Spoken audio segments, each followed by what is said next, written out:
I'm Mark McAllister at Pearson Airport, where there have been more than a few passengers coming and going on these very aircraft. Some are certainly aware that those planes have been grounded elsewhere and know that flights in Canada and the U.S. continue to fly. There is at least one gentleman we spoke to flying from San Francisco. He became a little more concerned when questions were being raised mid-air. It was interesting, surreal. So I'm getting on my news feed, the latest on Boeing and 737s and the MAX 8, and here we are. So I think one of the passengers actually asked one of the flight attendants whether or not there's any trepidation or angst, and the flight attendant, of course, said absolutely not. So yeah, it was a little bit surreal. Did you happen to know what type of airplane you were on today? Yeah. And so what were your thoughts knowing that you were getting on that flight? Well, I think Air Canada knew that the plane was safe, so they're flying them. So you were okay with that? Yeah, we were fine with it. Yeah, no worries at all. If the pilots don't know about it now, then they're not paying attention. And you were okay? You were feeling okay with it? Yeah. Do you have any concerns going forward? I don't know. It's beyond my pay grade. Hundreds of passengers reaching out to both Air Canada and WestJet online with concerns and complaints. Alicia tweeted to say that after discovering she was on an Air Canada 737 MAX, she called to change her flight to a later time and claims the agent refused.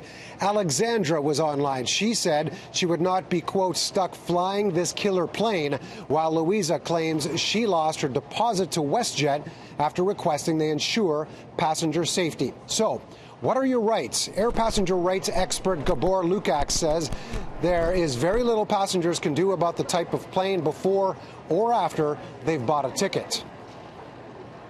Before they buy the ticket, it's not that easy, and even if they can, it's not binding. The airline can switch an aircraft to a different model anytime. Unfortunately, the law does not permit passengers the right to cancel or change their flights based on their personal fears of the aircraft.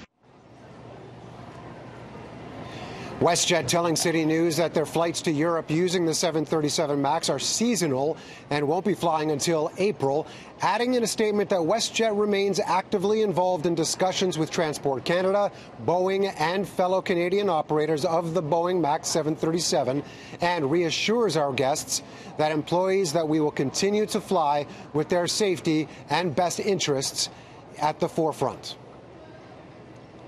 Now, Air Canada has also been affected by what is happening internationally. They do have flights that are scheduled in and out of the UK that have been canceled as a result of what is happening in the airspace across the Atlantic Ocean. So what are they doing? Well, passengers have been told at this point that they can rebook their flights for a later time, and at that point they won't end up being charged, and they'll end up getting onto that later flight at a later point.